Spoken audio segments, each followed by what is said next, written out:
Hello friends. तो basically आज हम सी प्रोग्रामिंग की स्टार्ट करने वाले हैं। तो बेसिकली हमारा पहला लेक्चर है और आज के लेक्चर में हम बिल्कुल जीरो से सीखने वाले सी प्रोग्रामिंग के बारे में। ठीक है, तो वीडियो स्टार्ट करते हैं। ठीक है गाइस, तो सबसे पहले आपको बता दूं, आपके पास एक ऐप होना चाहिए जिसके अंदर आप कोडिंग कर सकते हो, प्रोग्रामिंग कर सकते हो। तो बेसिकली मैंने यहाँ पर C program Atom app download कर रखा है, तो मैंने इसको डाउनलोड कैसे करना है उसका भी वीडियो बना रखा है, तो आई बटन पर लिंक आ रहा होगा। तो सी प्रोग्रामिंग सीखने से पहले हम बात करते हैं प्रोग्रामिंग क्या चीज है। What is a programming? So basically what is programming? Computer programming is a medium for us to communicate with computers. Computer programming का माध्यम है जिससे हम कंप्यूटर के साथ कम्युनिकेट कर सकते हैं, बातचीत कर सकते हैं का तरीका है। Just like we use Hindi or English to communicate with each other, programming is a way for us to deliver our instructions to the computer. Basically guys, सीधी भाषा में बात करूँ तो प्रोग्रामिंग से हम कंप्यूटर से कम्युनिकेट कर सकते हैं। कैसे? हम जो चाहे वो प्रोग्रामिंग से बना सकते हैं, जो हमारी इच्छा है वो ऐप वो सॉफ्टवेयर क्रिएट कर सकते हैं। तो कंप्यूटर से कम्युनिकेट का मीडियम हो गया। अब बात करते हैं व्हाट इज सी। तो गाइस, एक सी प्रोग्रामिंग लैंग्वेज है, सबको पता ही है। और C is one of the oldest and finest programming language है। ठीक है, अब बात करते हैं हु डेवलप्ड सी लैंग्वेज। तो C was developed by Dennis Ritchie and 8080s Bell Labs in 1972। अब बेसिकली बात करते हैं यूजेस ऑफ सी। सी का यूज क्या है? अब इसको तो आप पढ़ लेना आराम से, मैं थोड़ा सा डिफाइन कर देता हूँ। जस्ट लाइक विंडोज लिनक्स, इसका जो मैक्सिमम पार्ट है ना वो सी प्रोग्रामिंग में लिखा गया है। जैसे कि विंडोज 10 दिख रहे हैं ना, चला रहे हो ना, तो उसका जो मैक्सिमम पार्ट है ना, प्रोग्राम है ना, वो सी लैंग्वेज के अंदर ही लिखा गया है। ठीक है, और आप पढ़ लेना इसका सी का यूज क्या होता है खुद। ओके, सो अब हम ये तो होगी सी प्रोग्रामिंग क्या होता है, सी क्या था। ठीक है, अब होता है हमारा main chapter start, which is chapter 1। तो इस चैप्टर में बात करने वाले हैं वेरिएबल्स की, कॉन्स्टेंट्स की एंड कीवर्ड्स की। तो बेसिकली उससे पहले आपको एक चीज बताना चाहता हूं मैं।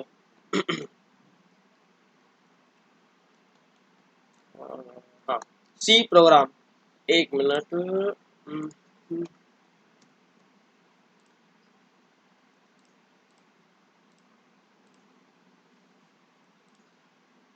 यहाँ पर मैंने आपके लिए शॉर्ट नोट्स रेडी किए, बहुत छोटे, बिल्कुल थ्योरी तो है ही नहीं। अब एक चीज समझना आप, यहाँ पर मैं लिख रखा है स्ट्रक्चर ऑफ सी प्रोग्राम, और यहाँ पर देखिए मैं लिख रखा है include stdio.h, integer main, right C. तो ये सब क्या है?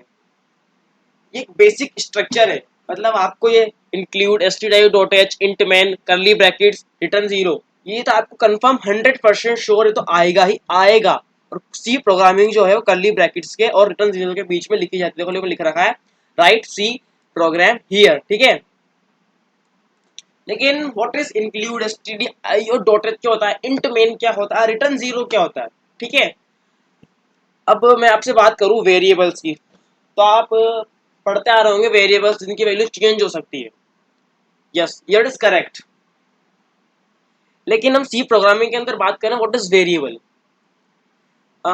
जस्ट लाइक आपके पास घर में चाय पत्ती है। अब वो चाय पत्ती घर में कहीं रखी है, पता नहीं कहाँ रखी है, बस रखी है।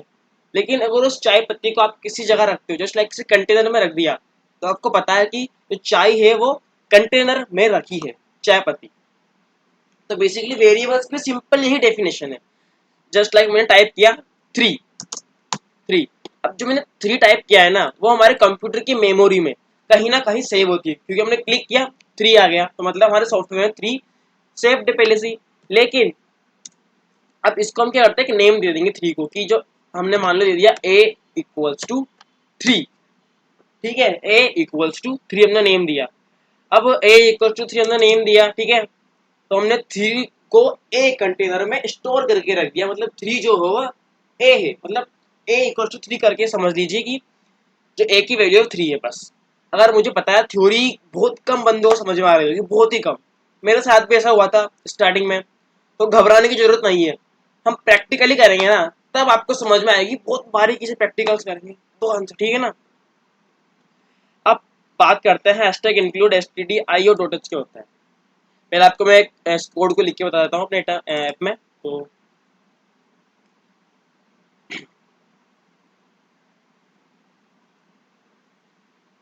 थ्योरी पार्ट जो है ना वो समझ में नहीं आया, तो कोई दिक्कत नहीं है, क्योंकि मुझे खुद स्टार्टिंग में थ्योरी पार्ट समझ में नहीं आया था, थ्योरी पार्ट समझ में नहीं आया था मुझे खुद को, मुझे प्रैक्टिकल के थ्रू समझ में आया सी प्रोग्राम, मुझे घबराने की जरूरत नहीं है आप, ठीक है ना।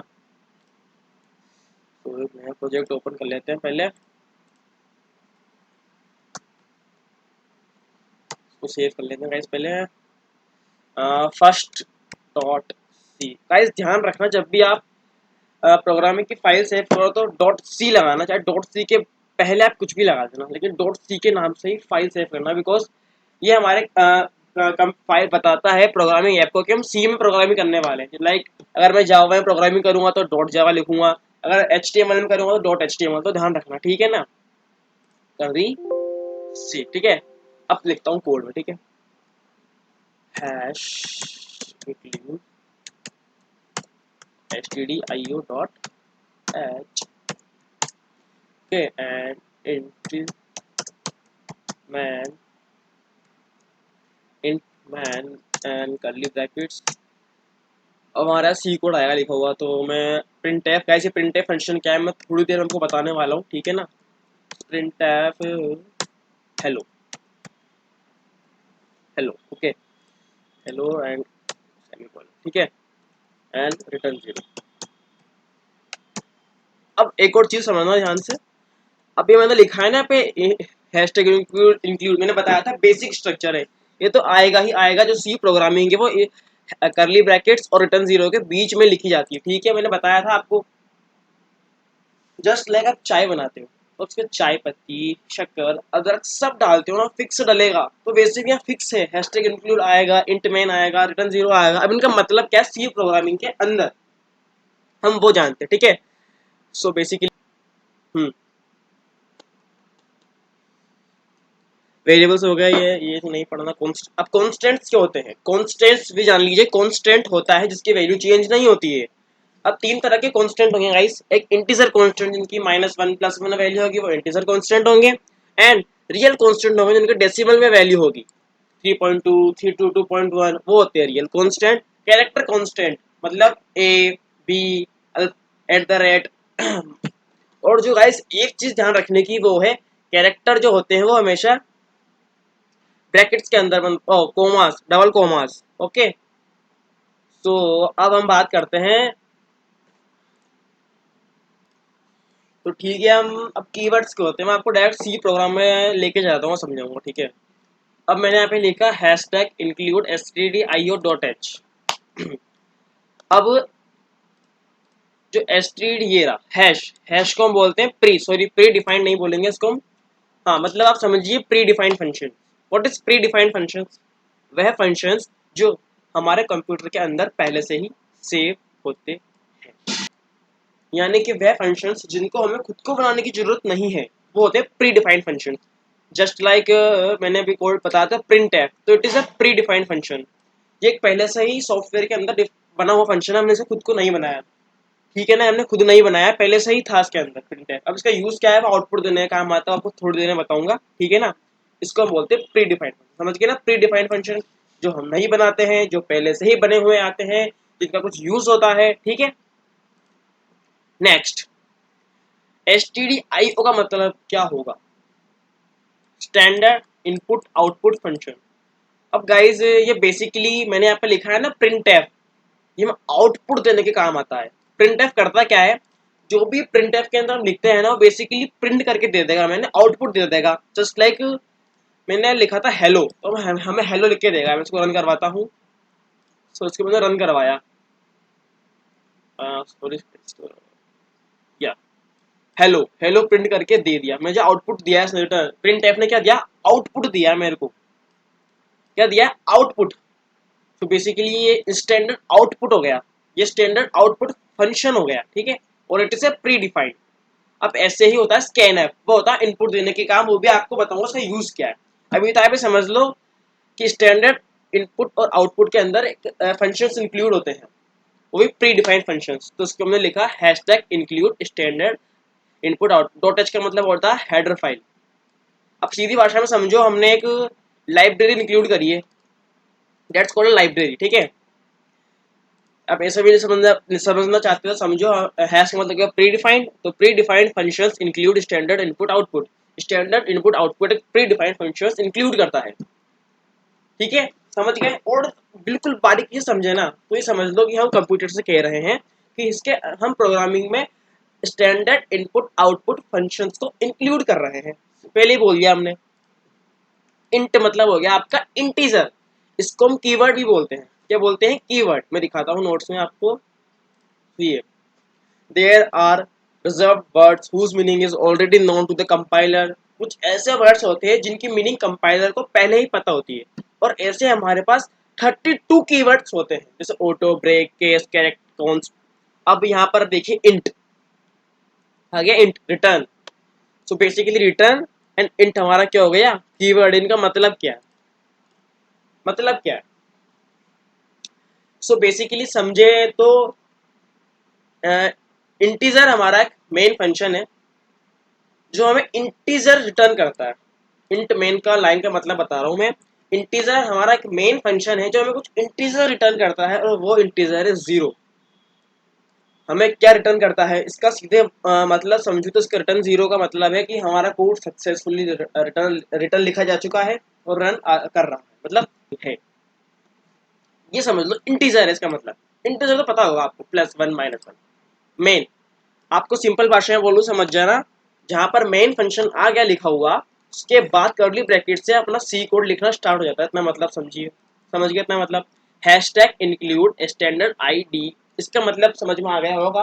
ये लाइब्रेरी है जिसके अंदर अपने हम कुछ फंक्शन इंक्लूड करना चाहते हैं, प्री डिफाइंड फंक्शन, इसलिए हमने इसको यूज किया ताकि इसकी जरूरत है। अब इंट मेन फंक्शन, इंट मतलब हो गया हमारा इंटीजर, और मेन फंक्शन हो गया हमारा फंक्शन जहां से हमारी कोडिंग स्टार्ट होती है आफ्टर द कर्ली ब्रैकेट्स। अब रिटर्न 0 का मतलब हो गया द कोड एंड्स हियर, मतलब कोड यहाँ हमने खत्म कर दिया है, इसके आगे हमें और कोई कोड नहीं लिखना है। सपोज अगर आप रिटर्न 0 के बाद कोड लिखते हो, जस्ट लाइक मैंने लिख दिया प्रिंट एफ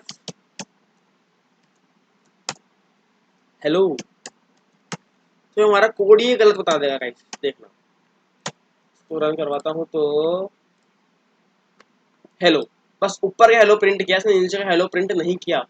और करेगा भी नहीं, क्योंकि because of one reason, return 0 के बाद हमारा कोड पढ़ता ही नहीं है वो। जो रिटर्न 0 का मतलब हो गया हमारा कोड खत्म हो चुका है, यहाँ हमारा कोड खत्म है। और सपोज इसी लाइन को मैं ऊपर लिखता, इसी लाइन को मैं ऊपर लिखता, सो इसका मतलब कुछ और ही होता। देखिए मैंने लिखा हाय, ठीक है। अब इसको मैंने रन करवाया, ये अब ये क्या चीज है? ये क्या चीज आ गया?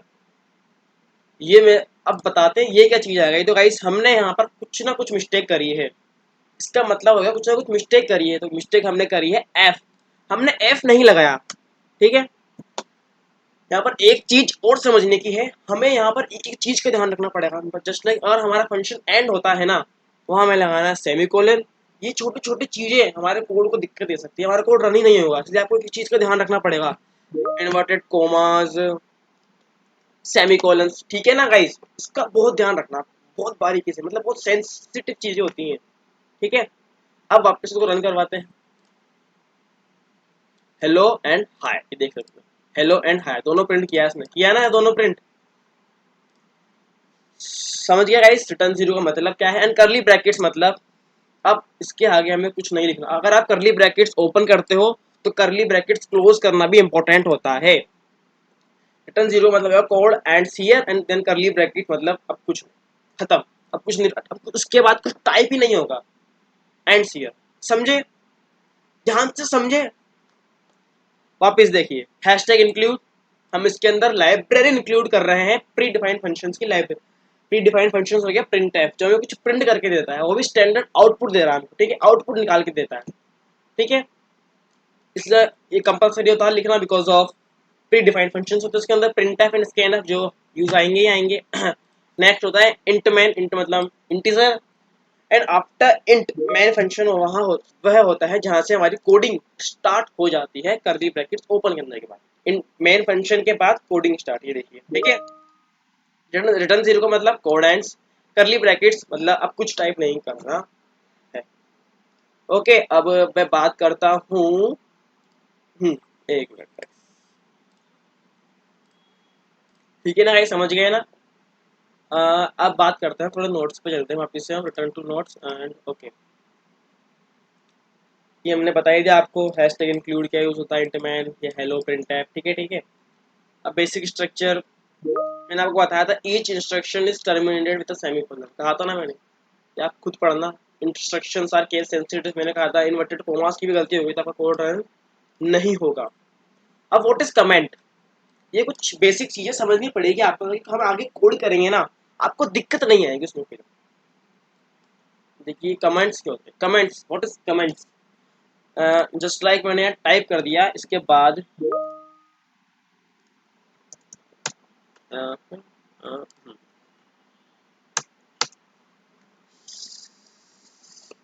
सब्सक्राइब माय चैनल, और उसको मैं रन करवाता हूँ, ठीक है। एरर शो कर दिया, क्योंकि गाइस ये कुछ है ही नहीं, फंक्शन ही नहीं है सी प्रोग्रामिंग के अंदर। सब्सक्राइब माय चैनल तो फंक्शन थोड़ी है। बेसिकली अगर मैं इसको कमेंट करके डाल दूँ, यानी कि स्लैश स्लैश, फिर लिखता मैं फिर मैं लिखता है अपना नाम, जस्ट लाइक केशव सिंगल, यार केशव सिंगल, ठीक है ओके। अब रन करता हूँ कोड को, वापस एरर बिकॉज ऑफ ये, अब हुआ हमारा ये, ठीक है। सॉरी गाइस, यहाँ पर मैंने थोड़ा गलत प्रिंट कर दिया था। बेसिकली यहाँ पर हमें फॉरवर्ड स्लैश करना है, मतलब ये वाला स्लैश, नॉट दिस, ओके, ये वाला फॉरवर्ड स्लैश, ठीक है। इससे क्या होगा, हमारी जो सी प्रोग्रामिंग जो है वो हमारी लाइन को पढ़ेगा ही नहीं, इग्नोर कर देगा, बस इग्नोर कर देगा इसको, डायरेक्ट ये प्रिंट कर देगा। जैसे मैं कोड को रन करूंगा ना, सक्सेसफुली मेरा कोड रन हो जाएगा, ठीक है ना, समझे। कमेंट इसलिए यूज होते हैं। अब आप कमेंट इसलिए भी यूज कर सकते हो, बेसिकली जस्ट लाइक मैंने यहाँ पे कमेंट कर दिया, इसका यूज क्या है, आप बाद में 1-2 महीने बाद कोड पढ़े तो आपको समझ में आना चाहिए इसका मतलब क्या था लाइन का। मैंने लगाया slash slash, this function is this function is use, sorry guys ये मैसेज बहुत ज्यादा आ रहे हैं, this function used is used to print the function, to print the to print something, ठीक है ना। तो ये हमारा रीड नहीं करेगा, just like this, you use this, okay. अब ये हो गया कमेंट्स। अब मान लो मेरे को पूरी लाइन ही इग्नोर करवानी है, जस्ट लाइक मुझे पूरी लाइन ही इग्नोर करनी है, कंप्यूटर इसको मैं कुछ नहीं चाहता, मतलब इसको मैं क्या करूंगा, अब यहाँ पर मल्टी लाइन कमेंट बोलते हैं इसको बोलते हैं मल्टी लाइन कमेंट। वो क्या होता है देखिए, multi line comment, this is a multi line comment, जिसका यूज होता है स्लैश स्टार स्टार स्लैश, ठीक है। अब मैं जाता हूँ उस पर and slash star and star slash, ये पूरी रीड ही नहीं करेगा अभी, देखिए ये इग्नोर कर दिया अब सी प्रोग्रामिंग में, ठीक है।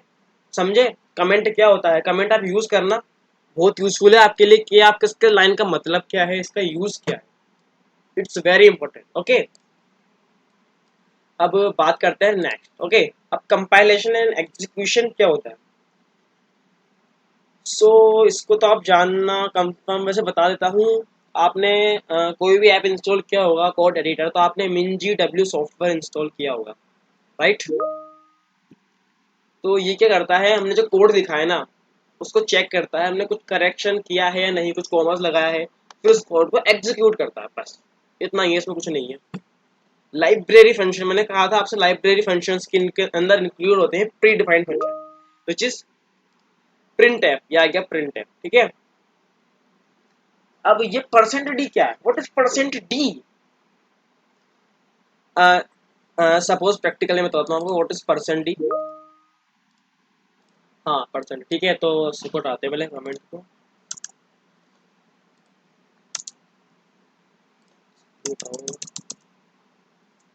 ठीक है। इरेज ही हो गया, वाओ,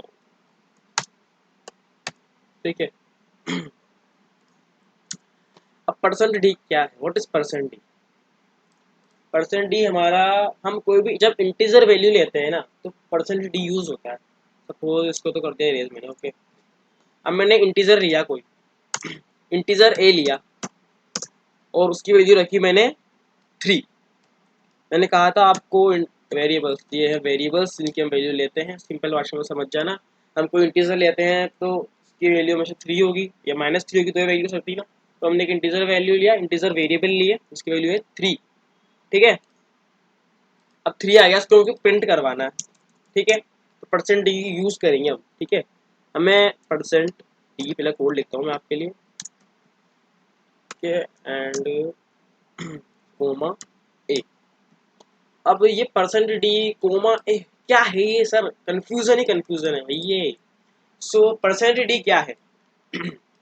परसेंट डी हम अपने कंपाइलर को बता रहे हैं कि हम एक इंटीजर वैल्यू प्रिंट करेंगे। मतलब पहले हम बता रहे हैं हमें प्रिंट क्या करवाना है, तो हम इंटीजर वैल्यू प्रिंट करना चाहते हैं। फॉर्मेट बता रहे हैं कि हमें इंटीजर वैल्यू प्रिंट करनी है, और वो इंटीजर वैल्यू किसकी?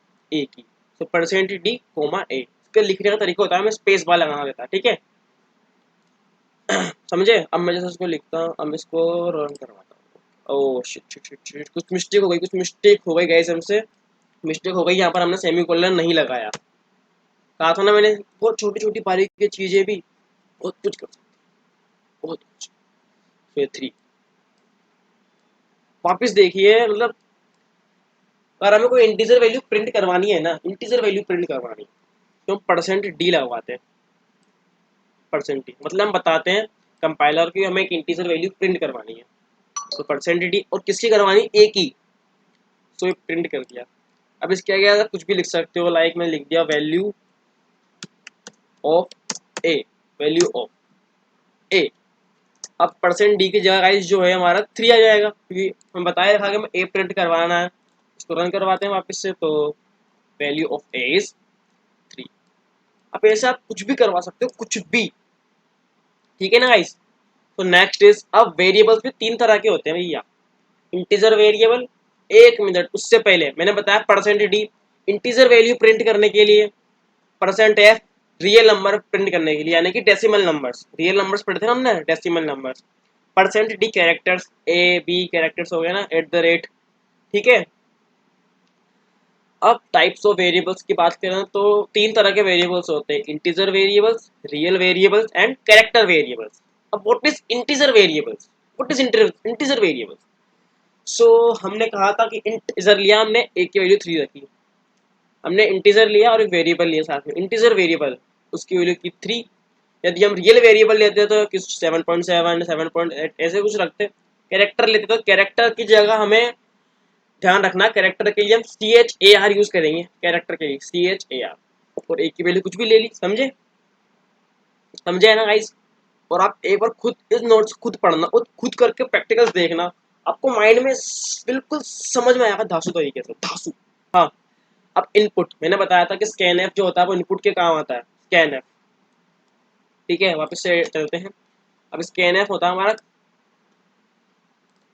वैल्यू इनपुट करने के लिए, जस्ट लाइक मैंने प्रिंट, हाँ मैंने यहाँ पे वेरिएबल्स लिए अपने दो वेरिएबल ले रहा हूँ मैं, इंटीजर और वेरिएबल्स। आप 2 3 कितने वेरिएबल्स भी ले सकते हैं, आपको शो करना पड़ता है। मैंने लिया value of A,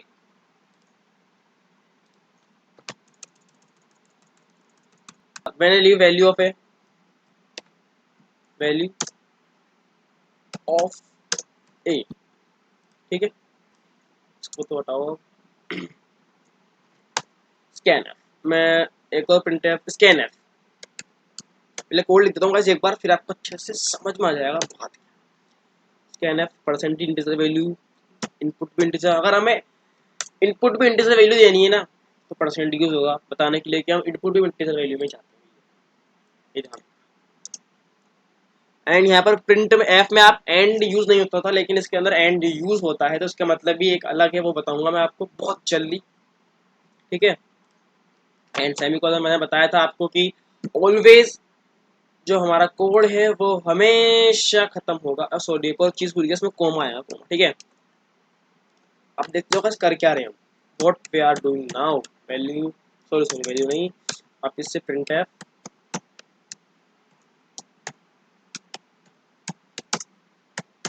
value of P, ठीक है। ये भी दिक्कत यार, गलती हो गई ना, एंड सेमीकोलन स्कैन।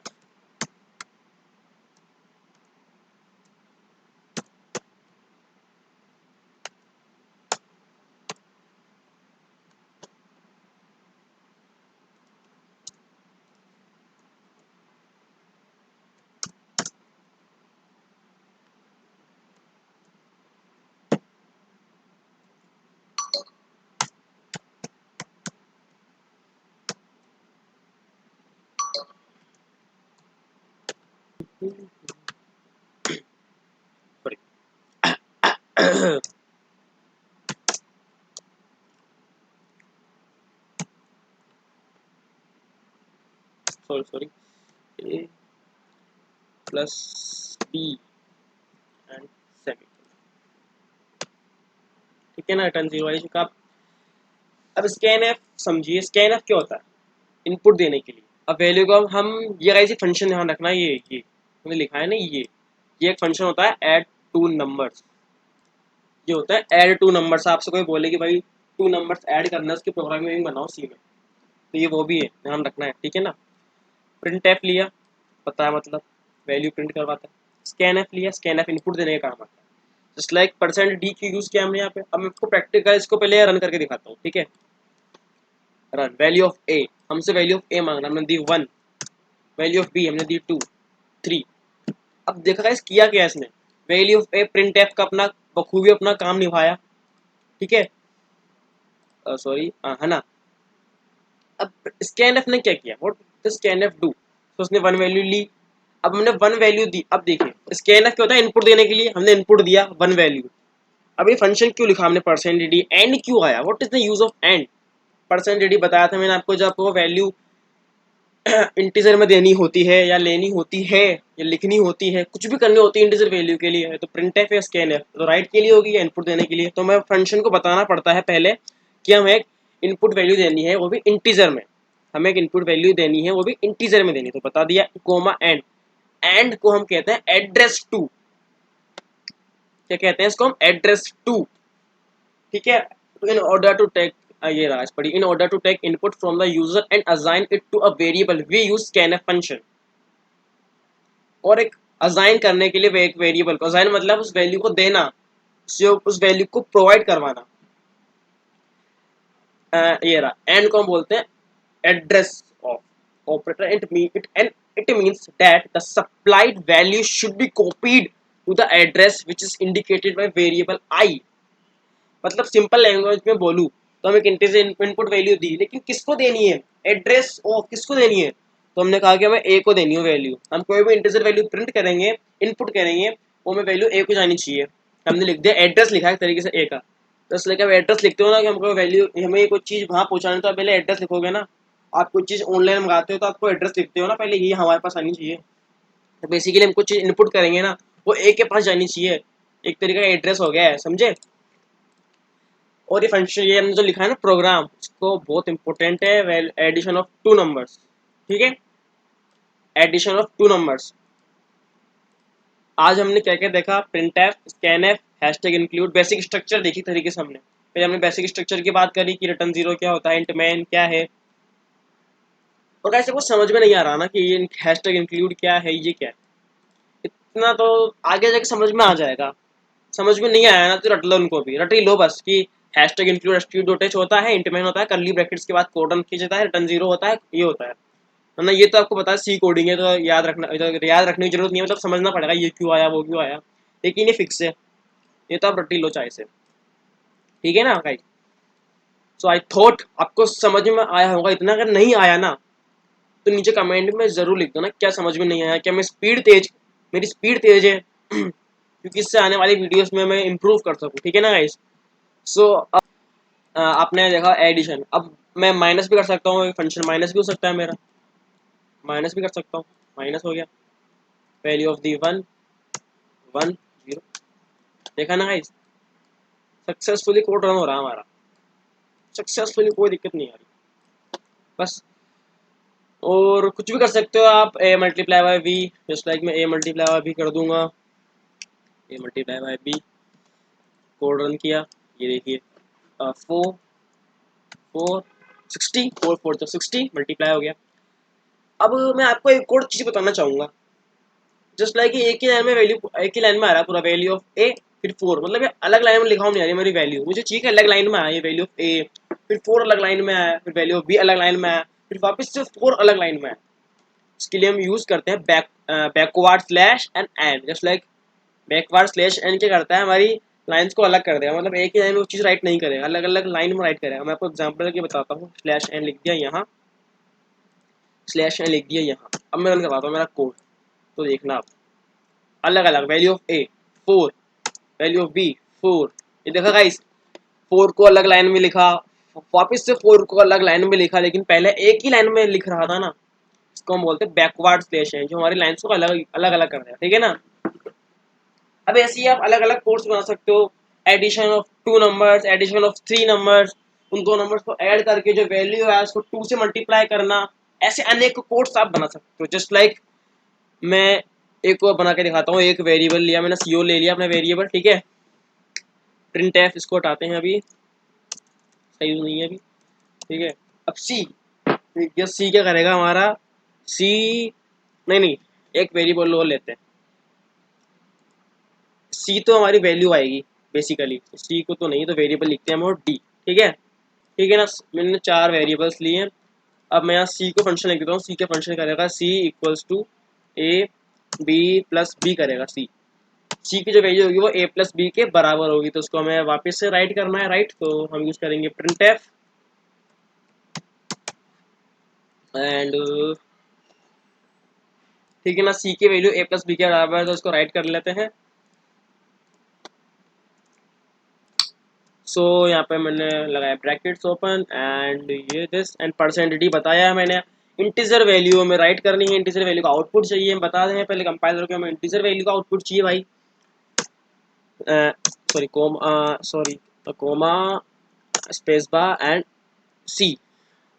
अब मैंने पहले बताया था आपको, मैंने डायरेक्ट लिखा था, पहले तो ए प्लस बी लिख दिया था, वो कर दिया था, ठीक है, लेकिन मैंने सी को ही ए प्लस बी का फंक्शन बता दिया यहाँ पे कि सी जो है ए प्लस बी के फंक्शन होगा, और यहाँ पर सी लिख दिया। अब इसको मैं कंपेयर कर, value of A 4, value of B 5, so 9 आ गई ना 9।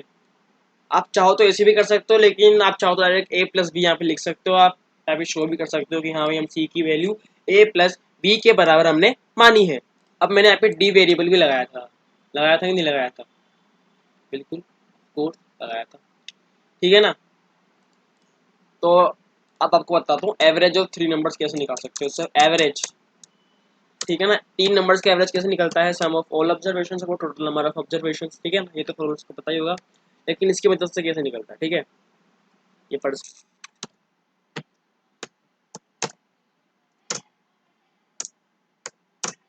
कोमा, सॉरी गाइस, यहाँ पर आपको ये नहीं लिखना है, एवरेज निकालना है, यस यस यस, तो बाद में आएगी, इसको तो हम बाद में लिखेंगे, पहले प्रिंट एफ हमें सी की वैल्यू भी देनी है, तो प्रिंट एफ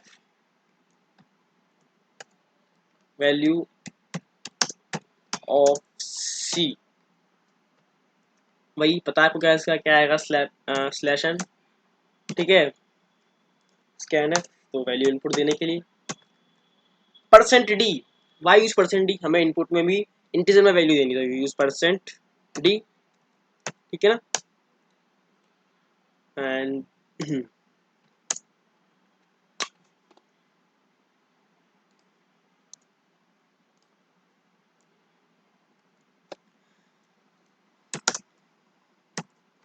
एंड सी, ये बस सेमीकोलन, और सेमीकोलन लगाना अर्जेंट है, ठीक है ना गाइस, है ना। तो अब हम डी को बराबर मान लेते हैं, डी वेरिएबल्स को हमने मान लिया A plus B plus C and by 2 divide by 3।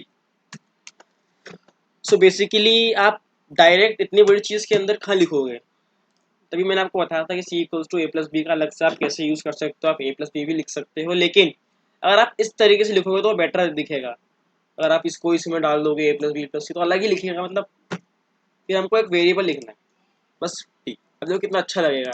और आप इसको कॉपी करके यहाँ लिख दोगे, भद्दा लगेगा। इससे बढ़िया आप अलग ही लिख दो डी वेरिएबल्स का यूज़ क्या है, अलग से वेरिएबल बढ़ाओ, क्योंकि खूब वेरिएबल यूज़ कर सकते हो, कोई पैसे थोड़ी लग रहे हैं, फ्री का ही तो है। परसेंट डी एंड रन करवा दो अपने कोड को। सो मैंने ए की वैल्यू मान ली 2, बी की वैल्यू मान ली 2 एंड 3 की वैल्यू भी मान ली, सी की वैल्यू मैंने मान ली 2।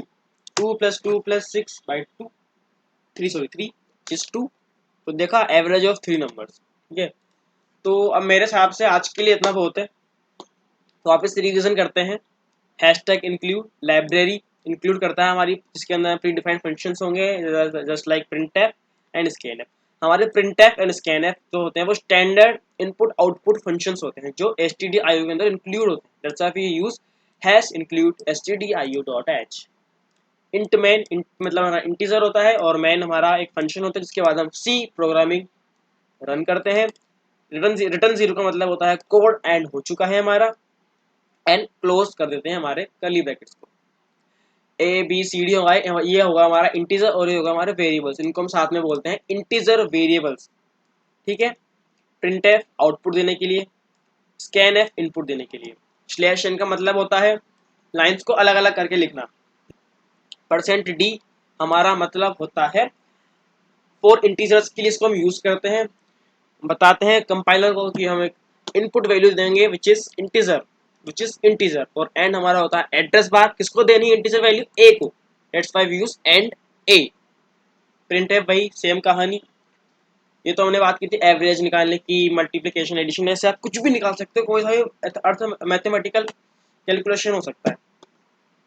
फिर वापस से प्रिंट एफ, अब print F percent D integer value print करवानी है, हमने कहा इंटीजर वैल्यू प्रिंट करवानी है। पर डी, डी मतलब हो गया कि हाँ भाई कौन सी वैल्यू प्रिंट करवानी है इंटीजर, वो भी डी की वैल्यू, तो डी है, ठीक है। रिटर्न जीरो मतलब फिर हमारा कोड रन हो चुका था, ठीक है ना गाइस। तो इस कोड की प्रैक्टिस है ना जरूर करना, क्योंकि it's compulsory, very very compulsory है। ये बेसिक स्ट्रक्चर है आपकी, अगर ये आप धीरे धीरे करोगे ना आपके माइंड में सेट होता जाएगा ना, तो आप आगे बहुत सारे हम कोड्स बनाएंगे जो आपके माइंड में आने चाहिए ना। आपकी स्ट्रक्चर मजबूत होनी चाहिए, नहीं होनी चाहिए मजबूत, तभी तो जाके होगा। अब बेसिकली आप डाउनलोड कर लेना अपना ऐप जिसमें आप रन करो, या फिर आप डायरेक्टली ऑनलाइन कंपाइलर भी यूज कर सकते हैं। कुछ मत करना, क्रोम पे जाना एंड यहाँ पर सर्च कर देना ऑनलाइन सी कंपाइलर।